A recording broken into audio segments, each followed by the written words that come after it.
You are not saved until your health is restored. You are not saved until your health is restored. Jeremiah chapter 8.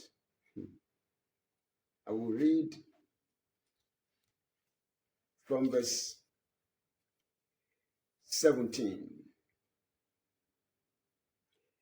For behold, I will send serpents, cockatrices among you, which will not be charmed, and they shall bite you, saith the Lord. When I would comfort myself against sorrow, my heart is faint in me. Behold the voice of the cry of the daughter of my people, because of them that dwell in a far country. Is not the Lord in Zion? Is not a king in her? Why have they provoked me to anger with their graven images and with their strange vanities? This is what medicine stands for. The harvest is past, the summer is ended, and we are not saved. For the heart of the daughter of my people are my heart. I am black. Astonishment has taken hold of me. Is there no balm in Gilead? Is there no physician there? Why then is the health of the daughter of my people not recovered? Why? Salvation is an all-encompassing word. It speaks of your total freedom from every harm. What is salvation? Act of saving from harm. Salvation is deliverance from harm. Salvation is rescue from harm. Salvation is recovery from harm. Salvation is escape from harm. You must be set free from harm's way to be declared saved. Safe means something is kept, preserved where it is safe. Saved means something has been brought out from a place that is not too good to a place of total safety. You are saved. You type a document, you save it so it is preserved. You can take it, call it on, up, whatever, anytime. You have your money, it is in the bank, and it's in your savings account, it is saved. You have your gold, you go to your house, get into your house, you open your safe and you put it there and lock the safe. It is saved. Until you are delivered from harm's way, you are not saved. There are many people who think that once your sins are forgiven, you are saved. Lie, lie, lie. Many have their sins forgiven. They are sick and they are poor. Luke chapter number 16. The Gospel of Luke chapter 16. I will read it from verse 16. Now the Bible says, the law and the prophets were until John. Since that time, the kingdom of God is preached, and every man presseth into it. And it is easier for heaven and earth to pass away than one little of the law, one title to go fulfilled. Verse 19, there was a certain rich man which was clothed in purple and fine linen, and fed sumptuously every day. Now there was a certain beggar named Lazarus, which was laid at his gate full of sauce, and desiring to be fed with the crumbs which fell from the rich man's table, was poor. Moreover, the dogs came and licked up his sauce, and it came to pass that the beggar died. That's the end. And was carried by the angels into Abraham's bosom. The rich man also died and was buried. Who died first? The poor man. He was sick, he was poor. He died first. He died first. He could have pressed in, he didn't. So he died, and God couldn't help him. You are not, he went to heaven. That means his sins were forgiven. He went to heaven. His sins were forgiven. He went to heaven, his sins were forgiven. But he died a pauper and sick. You are not saved until you are free from harm. Sickness brings harm.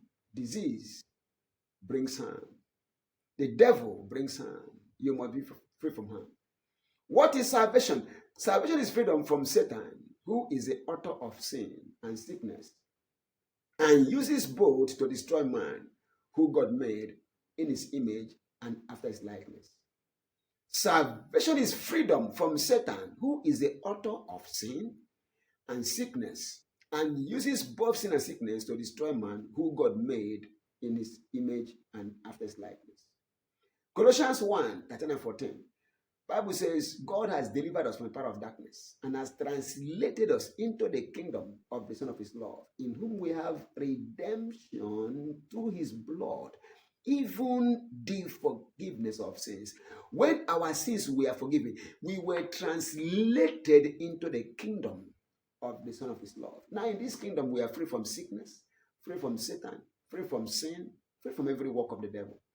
In the kingdom, nobody who understands and believes what Christ has done is to be sick.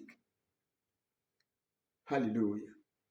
Christ has redeemed us from the curse of the law, which has to do with sickness, poverty, untimely death, and eternal death, all kinds of suffering. Eternal redemption is ours. We have been redeemed. We have been redeemed by his blood. We have redemption.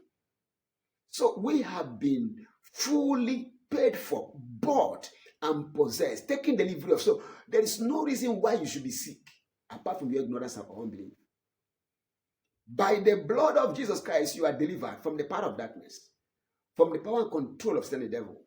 And we have been delivered from the power and control of sin and sickness and disease and poverty. We have been translated into the kingdom where Christ is King and Lord. Under Christ, there's nowhere the devil should come and mess you up. No.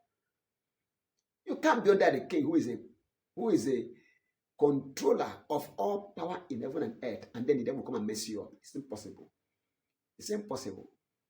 Jesus has all power in heaven and earth. We cannot be under him, and then we are messed up by the devil. No.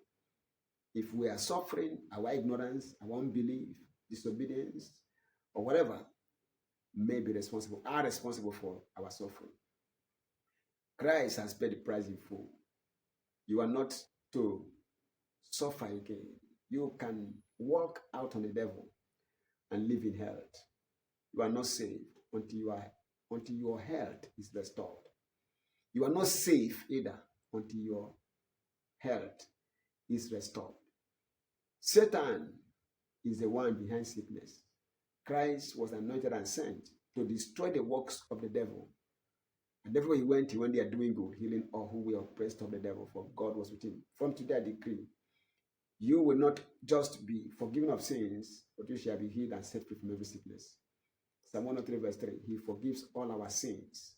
He heals all our sicknesses.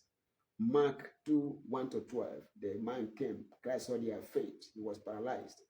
Christ forgave his sins and healed him, took his bed and went home. John chapter 5, 1 to 14, the man that was there for 38 years, Christ saw him, told him to carry his bed and go home.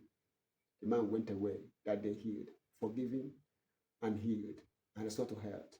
He has power to forgive. He has power to heal. You must believe him and be free. I decree today is your last day of being sick. Everything caused sickness or disease in you is cursed. And I release you from that evil hold of the devil. You are free. In Jesus' mighty name. Now you are free. I have been free for the past 33 years plus. You are free today. May 31st, 1991, today I have been free from sickness. Today is your day. You are free. Never spent a dime on making for my family since 1999 to today. I decree your freedom today is established. In Jesus' mighty name, receive it by faith and thank him for it, for it is yours. In Jesus' precious name. Amen. Peace.